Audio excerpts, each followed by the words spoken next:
A general CPU, any CPU, has three main components. There are more, but at least at a very simplistic view, you need to know these components. So there is a processor. I'm just going to call it P. There is the main memory.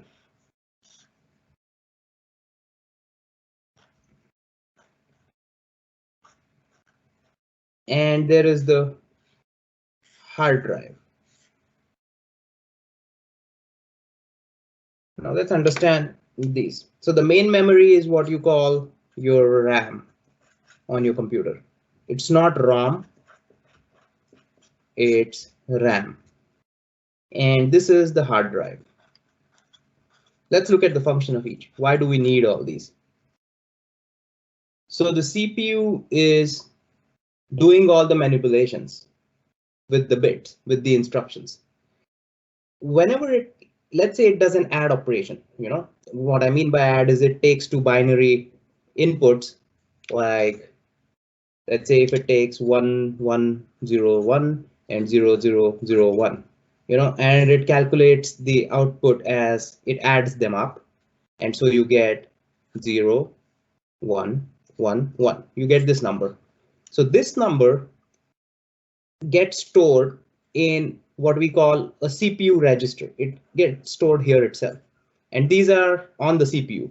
So this is, you can think of this as a temporary storage space where it calculates the result. So result is stored in a CPU register. Hope I'm making sense so far. Now, there is only limited storage space here because processors are expensive and you can only have so much space for the CPU registers. So let's say that now a new calculation, a new instruction comes in. You have to make space on the CPU register for the result of a new instruction. So let's say this instruction is done, you have the result, you stored it, and let's call that it is stored in a register called A, for example. Now we have these results, and now a new instruction comes in, and maybe it is a subtract instruction, and so you need to clear A and make room for a new one. So what happens in that case? Now let's look at that. You have a new instruction coming in. This is the CPU again, now the processor. We have the result in the register A, and we have the result currently as 1110. Now we have a new instruction coming in, and this is a subtract instruction maybe, and so we have 1101 and then let's say 0010. You're trying to subtract these two numbers. I'm not going to go into what is the result of the subtraction, but I'm going to go into the process now. So you can think of instructions as you're giving instructions to a robot almost. You're almost giving a machine one instruction, feeding it one instruction after the other. Once it has the result of one instruction, it gets fed a new instruction. So this keeps happening over and over and over again. Now, this register, let's assume that our processor has only one register. We have to make space for the result of this. And so this somehow needs to be stored somewhere else. It can't stay here. There is limited space here. This is a very crowded area. So what you have to do is people came up with the idea of main memory. So, or the RAM. So RAM is the memory where they take this result and they transport, and it sits somewhere here now. So it sits in a RAM cell. Okay, so the RAM is, you can almost imagine it like these types of cells, and these cells have addresses. And so each one of them has a unique address. And so the processor moves this result into, let's say, a new cell. So we have our result sitting here, and that in turn makes space for the new instruction to come and sit in here. So what you're doing is this operation where you're transferring the data from the CPU into the main memory. Okay.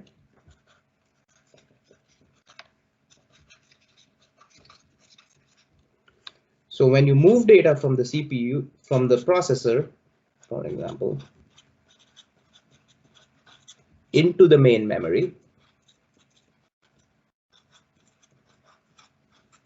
this is called a write operation.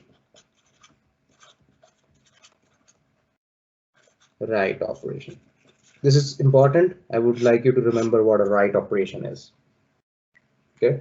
Similarly, at times, you also may need to, the processor may need to read something from the memory. You know, there is some result stored here that it wants to handle.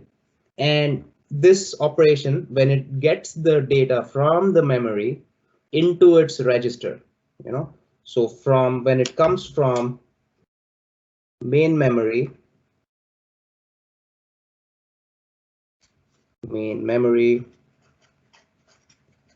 into this processor,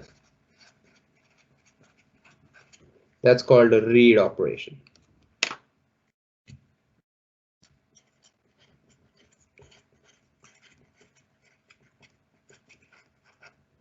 So let's just try and summarize what we saw so far.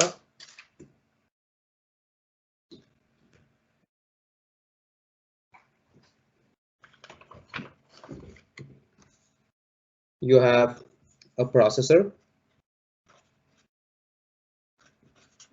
and what it does is it responds to instructions.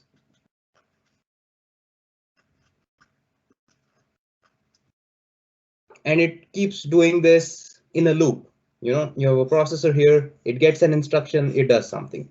Then once this instruction is done, you get, then this is, let's say, instruction 1, you get a new instruction behind it, and it keeps doing this in a loop. It almost keeps getting fed with new instructions, and it keeps getting the results. Now, the results of any instruction are stored in the CPU register. And since there is limited CPU registers on each processor, once it has calculated the result, it may have to write it to what we call the main memory.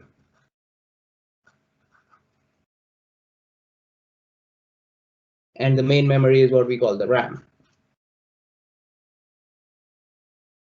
At times, it also may have to read the instructions from the memory. So it can read or it can write. And this happens through a special type of hardware, which we call a bus. So a bus is basically transporting. So a bus is transporting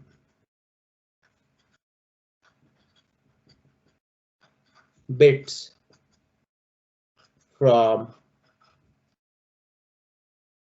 the processor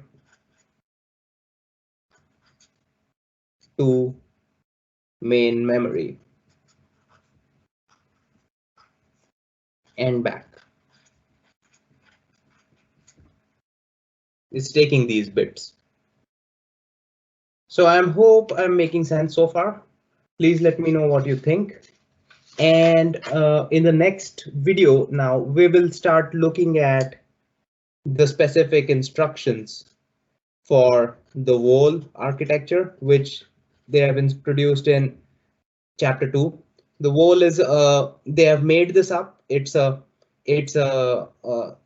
architecture or a processor architecture that has been developed by the authors of the book, and it's for educational purposes. It's for you to understand how real processors work.